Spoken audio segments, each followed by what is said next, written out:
welcome back to Dave's COVID Kitchen. I am really excited about today's recipe. Really excited to make this with you and show you how to make it for yourself. One of the reasons I'm excited is because my mama asked me to do this recipe. Specifically, she was like, when are you gonna do shrimp fried rice? So, I am happy to oblige mama. When mama wants, mama gets. I'm also really excited because I get to use my new wok. Hello, isn't she lovely? This beautiful bad boy, and one of my favorite colors, red, because I'm a Delta girl, is getting broken in for the first time today. So I am really, really psyched to go through this recipe. Obviously, I'm a fan of Chinese takeout dishes because I've made like 5 of them so far.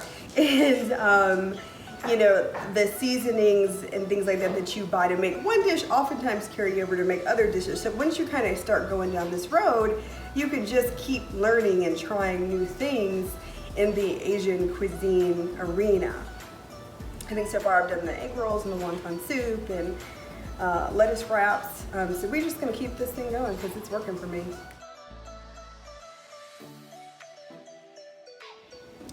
Let's talk through the ingredients, starting with the base for this dish, which of course is rice. Now, here's a tip for you. You're gonna start this recipe with cold rice. So you can actually make this in advance and it can be chilled before you start. You do wanna make sure your rice grains are separated, so you don't want sticky rice or soggy rice to make this dish. It won't bode well in the wok or saute pan. If you struggle with making rice that's not mushy or soggy, don't feel bad. A lot of people do. Okay, you're not alone in that. I've made several batches in my lifetime that were soggy or mushy. There are tricks to that. I'm gonna make sure to include that in the recipe instructions on this page, so you follow that and you'll be good to go. All right, so picking back up with our ingredients, of course, I'm making shrimp fried rice today. So I've got a nice, probably about 1.5 pounds of peeled and deveined shrimp. I am from the D, therefore, these are a must. I am going to have bean sprouts in my rice. I've got chopped onion. I've got 2 eggs that have been beaten. I've got minced garlic, chopped green onion. I like a lot of this in mine. And do yourself a favor, leave some behind for garnish. I've got soy sauce, vegetable oil, sesame oil, some ground ginger, and a special fried rice seasoning that I found in the grocery store. Now, I mentioned vegetables in your fried rice, whether it's chicken or shrimp or even just a good vegetable fried rice is good too. Totally a personal preference, but to me, there are 2 staples: carrots and peas. Now, these are just frozen carrots and peas. You don't have to defrost them before you start cooking. They can go right into your wok frozen when we get to that step, no problem. I'm gonna add quite a bit of that to this mixture. And when this is done, this is probably gonna be 4 to 6 servings, good size servings, of the shrimp fried rice dish. Let's get started cooking. So we're at the stove. I'm getting my wok pan heated up. I'll know it's ready when a drop of water sizzles in there. And then when that happens, when I've got that level of heat, I can go ahead and add my oil. I can see that my wok pan is heated up sufficiently. The first thing I'm gonna add to this pan is actually my shrimp. And what I'm gonna do is cook these until they become not so transparent on either side. So it doesn't take long. I mean, you don't wanna overcook your shrimp because remember, they're coming back into this pan and getting more heat at the end. So I'm just gonna give these a few minutes to go from transparent to pink, and then I'm gonna pull them out. It's also not a bad idea at this stage to add a little bit of salt and pepper to your shrimp if you want a little bit of that seasoning. I really like coarsely ground black pepper in almost everything I make that's on a dessert, just being honest. So I'm gonna throw some of that in here. And just a pinch or two of salt.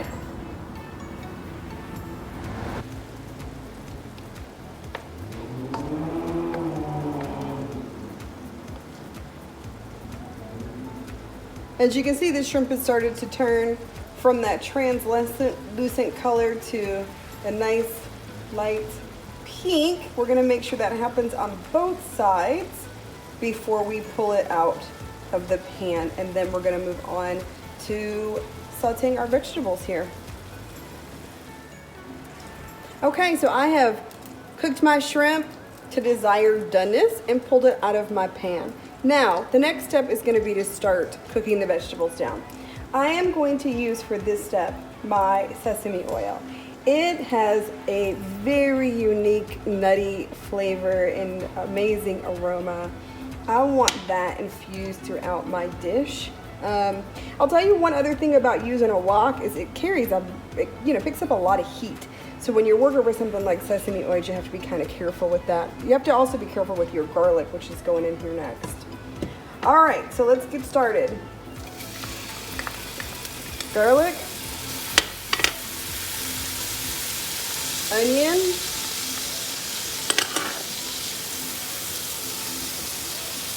stir that up a little bit in my sesame oil. Oh, it smells amazing. It is just a totally different aroma than what you get when you're just cooking with plain old vegetable oil.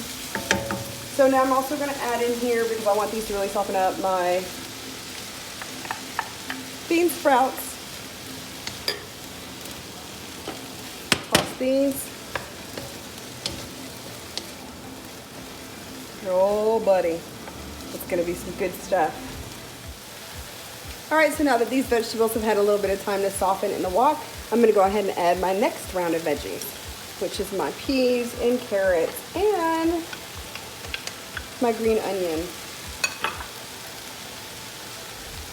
That in there.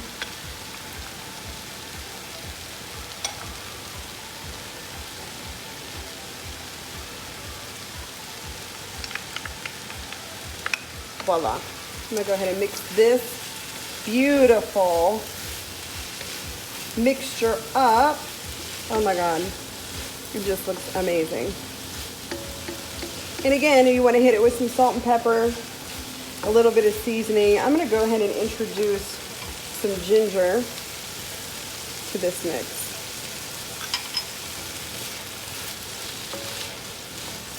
Let that start to cook in.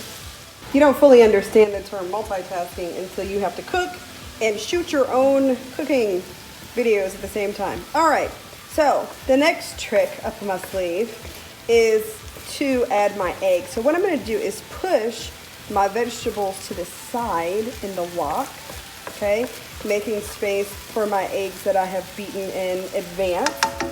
And I'm just going to pour those right here on the side.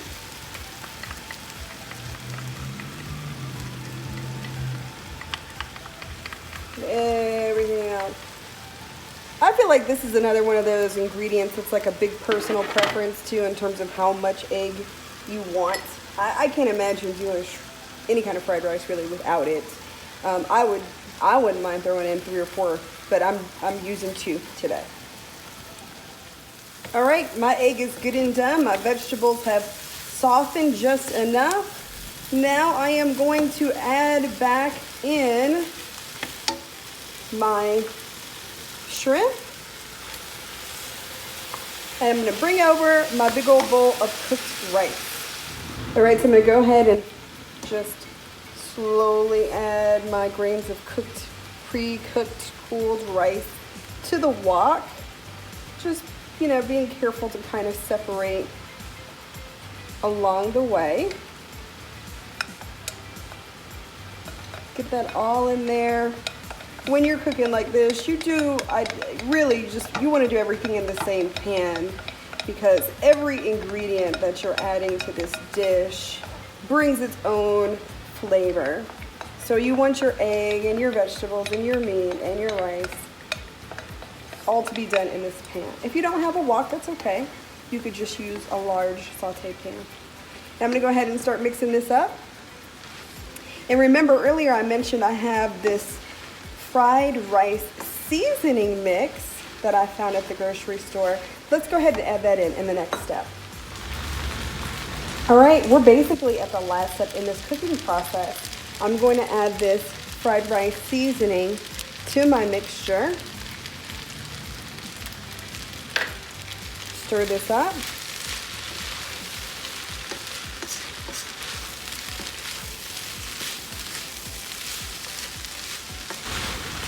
And then I'm going to add my soy sauce. Now I always go for the reduced sodium soy sauce just because I have to be on the lookout for things that would impact my blood pressure negatively. And honestly, I think, as you get older, your taste for salt kind of diminish. I think some of it is out of necessity and some of it is just an adjustment. I'm middle-aged, it's okay. If you want in this step, you can add a little bit more oil, whether it's your sesame oil or even a vegetable oil. It will kind of help this rice brown a little bit. I just say be careful with that. Sometimes you get fried rice from a restaurant and it's just kind of greasy. It's just not my favorite. So being light-handed with the oil in my recipe. Let me go ahead and add my soy sauce.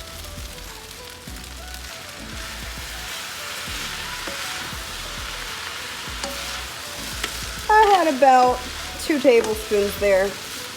I might add a little more. When you get to this stage in the cooking process, this is when I say season to taste. Add more pepper, add a pinch of salt, a dash of ground ginger to the mixture if you like, just whatever you feel. As you get really accustomed to making certain recipes, you can kind of tell by sight whether or not it's seasoned to your liking. But the one thing I always want to make sure you keep in mind is it is what it is. So it's very, you have to be happy with your seasoned mixture, however you end it. That's what it's going to be on your plate. The cooking process doesn't change that much. So, experiment. Do you. That's it, you guys. We have made shrimp fried rice.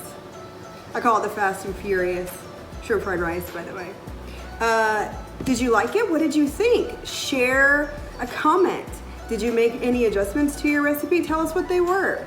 And how about this? Take a picture of your finished entree, put it on Instagram, and tag Days COVID Kitchen. All right? Hope you enjoyed cooking with me today. I can't wait for you to come back and try something new. Make sure to subscribe to the channel and share because we have a lot more to give you. Cocktails, gardening, entrees, desserts, and more in Days COVID Kitchen. Until then, bye-bye.